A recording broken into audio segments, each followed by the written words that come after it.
na bino monso ba bolanda ka Vision Plus chaîne c'est moko ya ba vérité ya ba émission ya solo solo bino nyonso boyebi likambo za koleka na mboka ba catholique ba telemaki pona ko senga élection na 2023 kasi yango esali makelele pamba te Augustin Kabuya lobi avant ba sala élection il faut bon ba sa recensement likambo wana esali pasi ba imboka mususu bazali d'accord ba imboka mususu ba boy ba musuku ba pesa exemple ba lobi tangu Kabila senga ka ba sala recensement il de pesa MSC bima libanda pona ko boya bon comme la tourne à bango ba senga recensement bino moko bolanda oyo ba imboka ba lobi na micro nanga. Merci mingi ndeko journaliste pona motuna na yo omoni mboka oyo Congo ezali pona biso nyonso mais Congo ezali na mibeko soki tolingi Congo esengeli totosa mibeko ya Congo ndenge nini ezali. Alors soki mwana mboka Kabuya alobi ete esengeli basala identification soit recensement ya population ezali mabe te ngai namoni mabe na nini puisque eloko wana esalmi Congo to passer na ba élection combien oyo confondi tozoyeba na te nani asengeli voter nani asengeli voter te. Alors il est presque lokola ezali wana ezali parti oyo banda ebandeli nango ezali ko prôner un état de droit. Et alors esengeli tolanda oyo bango balobi bazali banyamate bazali bazoba te quand on parle d'un état de droit constitution pe ezoloba mpona baélection bango bazali bato ya droit est-ce que bakokende à l'encontre ya oyo constitution ezali koloba point d'interrogation soki wana ezali mabe il faut ba respecter normalement ndenge nini constitution ezali koloba na makambo oyo etali maponami soit ba élection ba honorer yango pe ba respecter yango mais esengeli ete avant tosala ba élection nécessairement batala calendrier ou soit des temps oyo ezali prévu mpona ke ba élection salama atela enseigne ke bakotisa eloko wana ya identification na kati tosi tomoni pasi même n'importe qui ba étranger batundi awa bazwi ba carte d'électeur va voter le coup là-bas congolais. Vous voyez un peu la confusion. Donc on démarre toujours la confusion na boité ce qui m'a fait. Na kana ngambo na bango. Les alliés tous ce sont des Congolais. Est-ce que bako dingaka que no Congo est démarré toujours na kati ya anarchie ndenge wana. Et sengeli bafanda ici comme encore bayokana batala ta oyo etikali et puis basala est-ce que ce qui te vu que ta ya identification soit oyo ndenge balobi et koki kolia ou soit que kozwa mikolo avant que tout comme la date prévue pour la élection ba se concerter ba prendre autodimutable si possible ba meka ko évaluer et lokwana pour nécessairement il faut identification de ça. Comment on y passe congolais nani azali congolais nani azali congolais maintenant yango na ABC na uti koloba papa ete esengeli batala na ta oyo etikali avant tokende na ba élection et c'est ce qui va lobi ba identifier ça peut prendre combien de temps et que perturber oyo programme est prévu pour la élection ça là-bas bazali banyamate bazali ba ils peuvent s'attendre à entrer attaquer bato ya bwanya pe ya bayele non si ekoki kokoma ke grisema salama bakoki kotala ndenge nini oyo bakoki koyokana n'est-ce pas pour que grisema salama te mais identification salama dans les délais et puis tokene là-bas on a mis ndenge lobi ba élection. Merci ndeko nanga pour la question tunga motuna moko pinezali ya mutu ya makasi ya kozongisa pe ba congolais surtout pe congolaise bayiba kozala identification ezali malamu parce que jusque là congolais azana identification penzate tozalaka kotambola na carte d'électeur ko ezalaki provisoirement servi pour na carte d'identité pour citoyen mais carte d'identité pour citoyen carte d'électeur kozala carte d'identité pour citoyen recensement esalama depuis époque ya Mobutu Tiste ko recensement na esalama te toyebi te toza combien de millions de congolais exactement mais eza facile likanisi eza malamu kokende na recensement eza mabete mais eza pe eloko moko ya pasi te napesa bino procédure ngai nazali awa mwana ya chef du quartier ana zoloba papa na ngai chef du quartier Ce qui est un recensement. Chaque quartier est un agent recensaire. Chaque quartier est un agent recensaire. Ce qui est vu, agent recensaire, nous surtout, tu largues sur le terrain.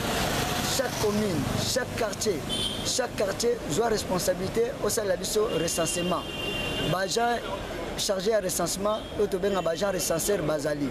Na kati agent recensaire, na bayi to na barito na baveni, ba chef de riz bazali, ba chef d'avenue bazali. Est-ce que ça likambo ya passe pendant qu'on peut ce mot d'ordre que non tambola lopango na lopango recensé yango oyeba combien de personnes bazali wana et puis banane bazali ko fanda place wana et kozali eloko mo ya passe te ezali eloko ko za mikolote ezali eloko pe ya ko za bambula te. Procédure est simple, na lobby bien, calcul est très simple.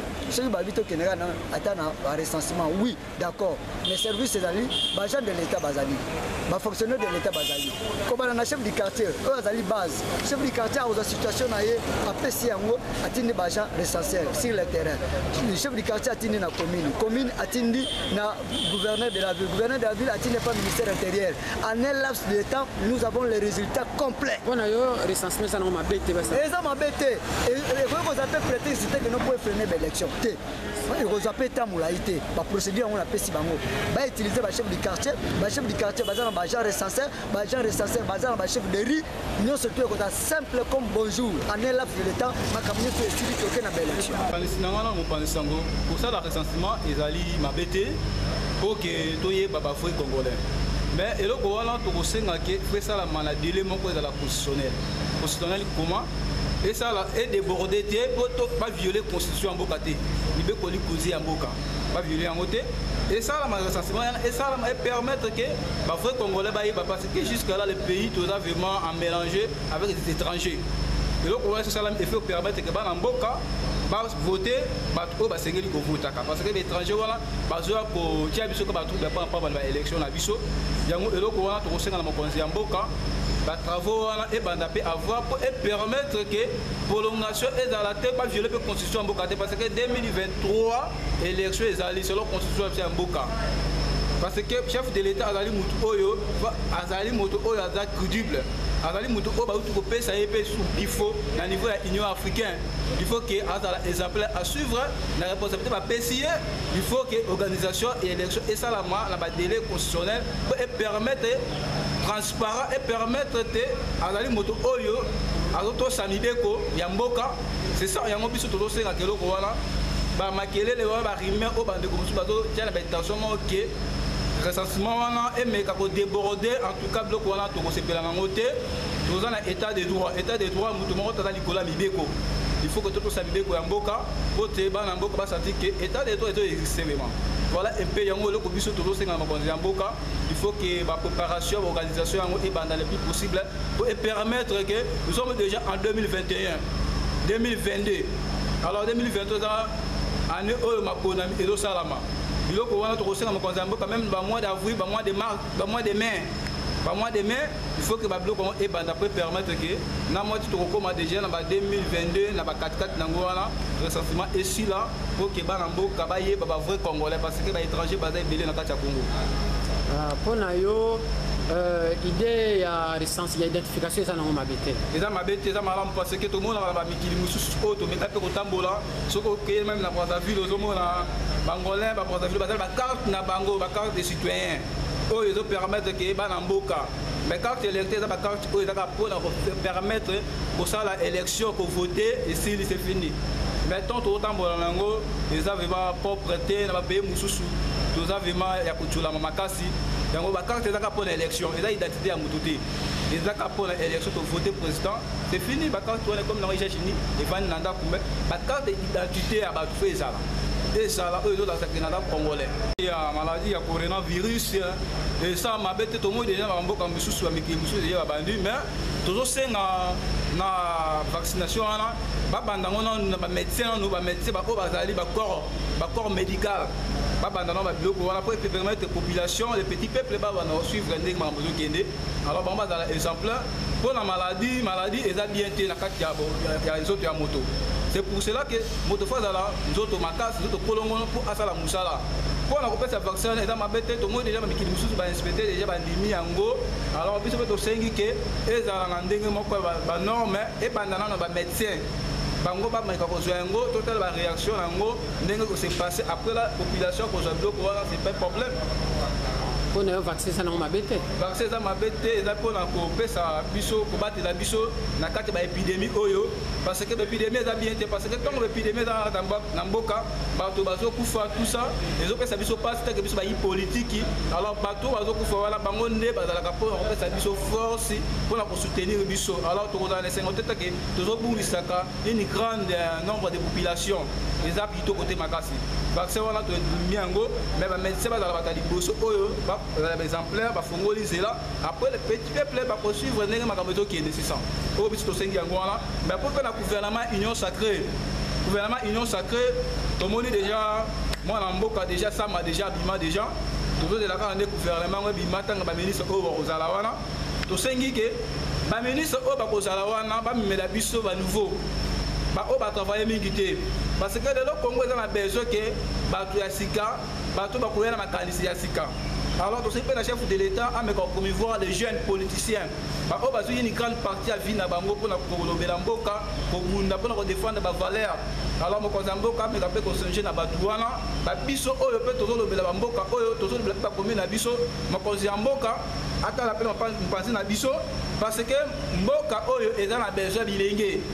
Bilingue bakoya na alternance bakoya na makambo ya sika makanisi ya sika et pour permettre mokonzi ya mboka na vision na ye o azana ngo union sacrée nous les jeunes tokoto sango tokosala ndenge mokonzi ya mboka kolinga totambola mais bato babomi mboka pendant les 18 ans baza dignité baza exemple à suivre était que bazo na kati ya gouvernement ya union sacrée alors wana population a komona que comme si que ma o ba osenga mokonzi ya mboka ayoka yango te tosika biloka sika ezala wana biso to ba chance wana pe la possibilité la responsabilité de mboka et couper ça que courage na ba jeune ba meka pe ko travailler dire parce que bazo mona ba linga na bango ah intel à songo intel à songo be ba jeune ba vraiment que conscience que nous sommes là pour servir le pays ba la déterminer alors ba jeune to bazo mona ba délaisser comme ça bato wana to yebi wana bato ka ba lambert mene bato ko la ba obe minako bato ka ba na ba ozonga zonga alors ba jeune ba mona que attendre mi bomizoto alors gouvernement est dans le code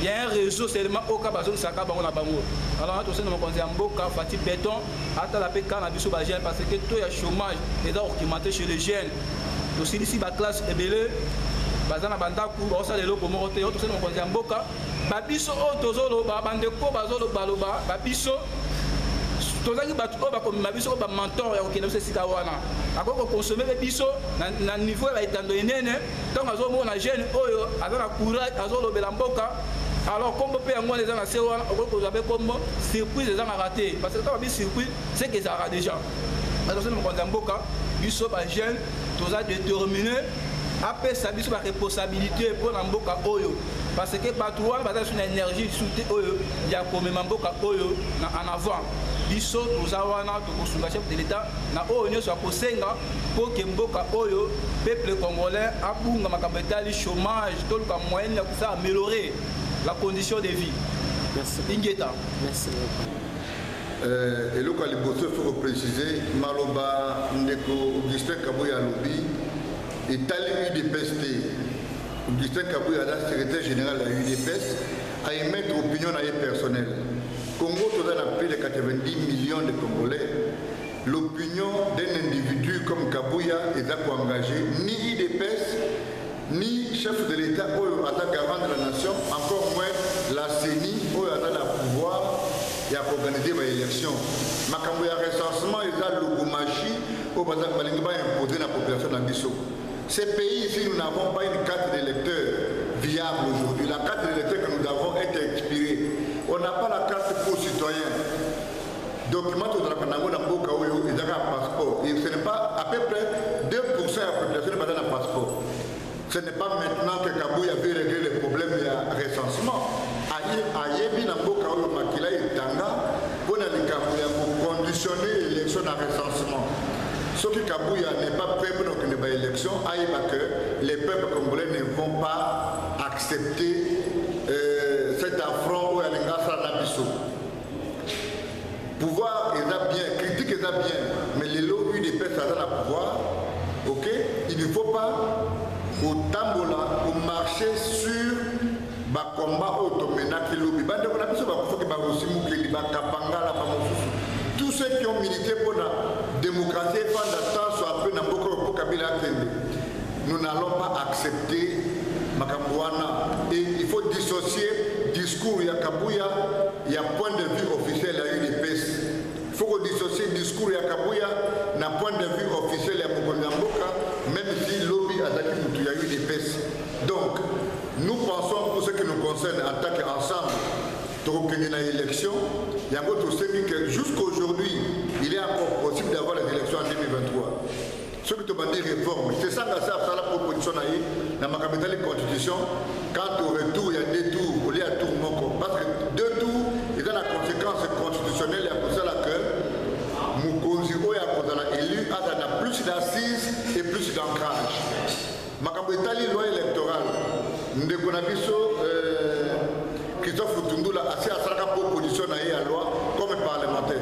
Donc si aujourd'hui les débats s'engagent au niveau du Parlement, les réformes sont là, les partenaires vont donner l'argent, nous allons aller aux élections. Et puis je suis rassuré que Mokonyamboka a fait la volonté pour instaurer la démocratie. Il y a un Longoli Kabila, malin tia ici. Quand Kabouya a marché contre la volonté de la fête Tshisekedi, à Kolongola, Kabouya fait de quoi dans l'opinion par rapport à Kabila ou à la partenaire. Kabila doit peser Kabouya doit peser par rapport à Mabunda, à Batonion, ce qu'on fait à Tchemou Panzi pour respecter la volonté du peuple, opinion du peuple. Moi aussi est un peuple, moi aussi est ensemble avec Moïse Katumbi, Nalobi, Waneza, Fofouyan, et un ballon d'essai. Il y aura une élection en 2023 et que les meilleurs gagnent. Merci beaucoup. Merci. Pendant ce cas, vaccin bientôt, le peuple congolais sera vacciné pour éviter la Covid-19. Quel est votre point de vue par rapport à cette vaccination qui va commencer au Isobanda Kalate? Ngana petit Congolais conseil Nagamoko. Je suis un spécialiste dans Nyonso Namboka. Ata chimiste, ata agriculteur, ata maçon, a dit Maraboya vaccin. Le monde entier est en train de se vacciner. Ceux qui sont vaccinés, malades et tout bien en Angoté. Namoko, le gars Moïmbo, Kanako Sarates, Nagana Montréal. Chaque mois, il faut je dois prendre ce vaccin. Pas parce que seulement je voyage beaucoup, mais parce que le monde entier, la planète, a d'accord que pour se préserver, les mécanismes les plus viables de préservation de la maladie, il y a pour le vaccin. Tout d'abord, le vaccin bimi, il faut que la population se base sur le vaccin. Batika Makamako, on a mouillé, madame, ma faiblesse est mêlée. Batika Makamako, on a ministre, pour ministre, il y a beaucoup de mais le vaccin, il est important. Mais la plupart des fois, la population va se dire que ma cause va faire un exemple. Tu limite pas tout le monde, ceux qui ont maille, ceux qui ont fini, le vaccin, tout le monde a pour Mboka, qui n'a pas beaucoup, mais appelle ça exemple pour créer une relation pour la population pour se protéger. Parce que l'économie, c'est Koufi, les vaccins. Ceux qui en France, les États-Unis battent 900 milliards de dollars pour la relance. Juste au Tchéni. D'ailleurs, on a un budget de 3 milliards à peine. Donc, il faut passer par là pour se préserver. Merci. Merci. Bino moko boyoki o baimboka balobi bamisusu basepe nango bamisusu basepe na yango te wana etali kaka bavi na bango. Merci na bino bonso bozaki branché na kolanda émission oyo. Merci na Jack ozana sima caméra. Merci na Jack pour moi mobile ayebi ko filmer na commenter soki yete nani mosusu. Merci na Bela Dinganga. Merci na bato nyonso oyo bozaka toujours branché kolanda émission na loko lancer ka bino bo s'abonner parce que Vision Plus inde eleki bango botika malamu.